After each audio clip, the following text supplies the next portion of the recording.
What's up guys, welcome back to my channel. In last video I was talking about whether you should choose master's or PhD programs as a graduate school options. In this video I'm gonna talking about once you get into a graduate school, how can you take fully advantages of the school and try to use a resource as much as possible legally. How can you do that? All right, let's not talking about like too much BS. We're gonna get into the topic real quick. First of all, take advantages of the library. There are so many resources you might never even think about it. Your library might be looking super gorgeous, stunning, but it's definitely not just a place taking good pictures. Well, that could be one of the benefits as well. But also, when you get there, you will get almost all the materials you actually needed. Sometimes they even have art exhibitions that you can get to know a lot of artwork of a specific artist that you might interested in, and also you can get novels, get papers, get even textbooks. Because if you know, like in graduate school, every course is actually you pay by units. So there are a lot of courses if you can study on yourself and know the technologies and the knowledge background totally by free, then you're earning. And the second one will be go to seminar as much as possible. I remember when I was a graduate student in USC, we were actually have the seminar provided like Domino pizzas every week, every Wednesday before COVID. So we would go there just for the pizza.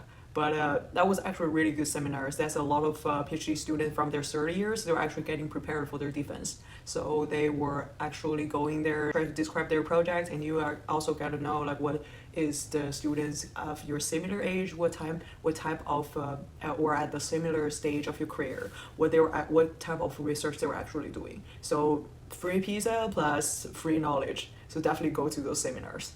And also there are lots of like online seminars, like there's a bunches of very famous journals, they all got their seminars.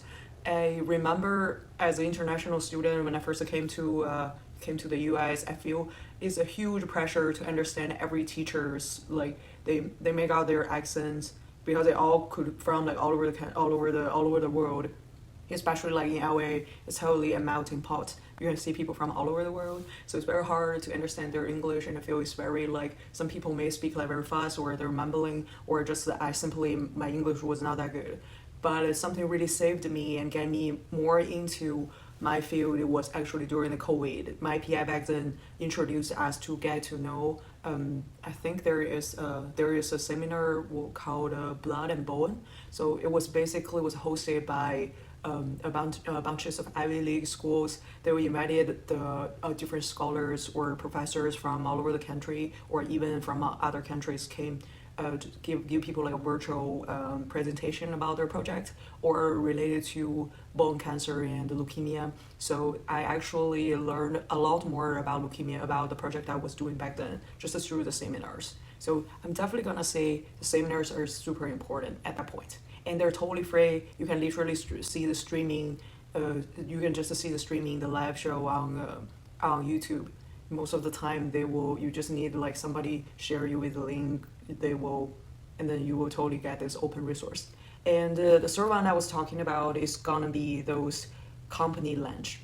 What's so-called company lunch is like there are a lot of like technology companies or like bio companies, pharmaceutical companies to come on campus, and they will show you something kind of like a seminar, but more like an introduction about their company, and they provided lunch to you obviously, and you can share a cup of coffee with like some of the supervisor, or like some scientists have much higher position compared to what you currently at your career. So you get the opportunity to actually ask them about your industry and know like what their company like, what is the working environment. So it's like totally awesome to know what different different department may working, and it's actually totally broaden your options as a graduate student to know what kind of situation you're gonna actually facing when you get to industry. So that was definitely a good opportunity. And the fourth one I was talking about is something you might not even consider before at all. It's actually the one-door meetings. So sometimes there will be bunches of one-door meetings.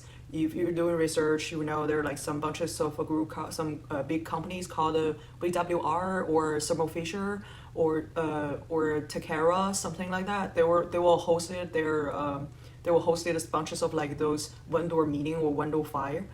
So that when you go there, you actually can talk to their representative and see what type of product that they have. You might get totally surprised that there are a lot of surveys or type of new technologies you might never even heard of at lab, because honestly usually academia didn't have like enough money to get those type of like very advanced, very high edging technologies. So I even heard somebody can do the whole gene editing for you only by about $90,000.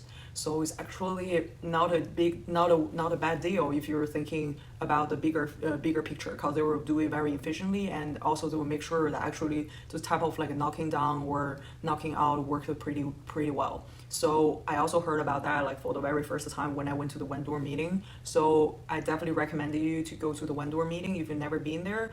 In the worst case scenario, you can still find out there may be some good options for your multi-channel pipette or some cool play reader that might actually helping you, and you can suggest to your PI to get your lab fully equipped.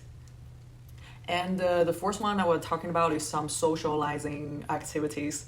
I know you might get more excited about this part compared to the academic part.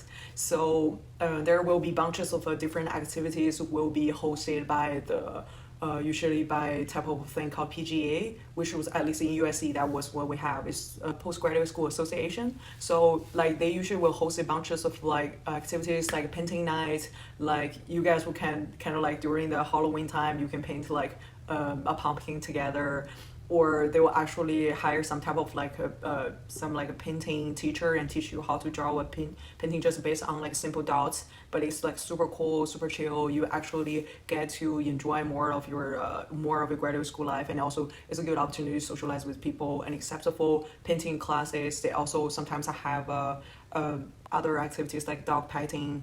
I remember when I was on the main campus of USC, like sometimes they will have like a movie night. I literally watched the live action Aladdin on the school grassland. So it's like actually it's pretty fun experience, and usually those type of things is totally free.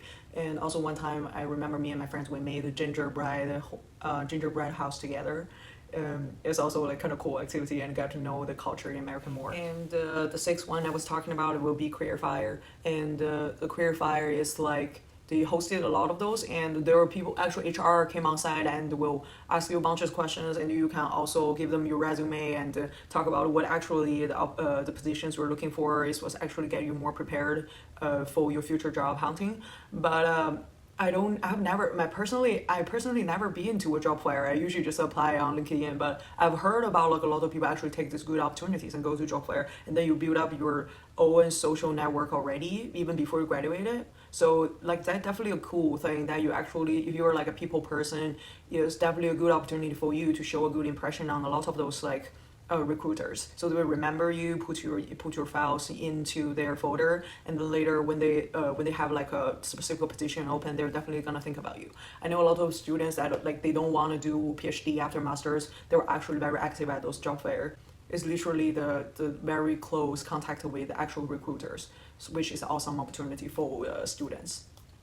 And I don't know whether you guys heard about it, like in the US, usually the summer vacations is super long. So there are a lot of people deciding to take summer classes. So but today I'm not going to talk about the summer classes, which you already know, but I'm going to talk about there is a lot of like summer project will going on the campus. So when that actually going, your school most likely to ask you to be teaching assistant, organizing the class, and tell people all the things they have to be aware of, and what type of the rule and what type of the homework, and help those people. In that case, you actually will leave a really good impression on the professors actually teaching the class. So definitely get that type of opportunity to gain more exposures. That will be really helpful for your future reference letters.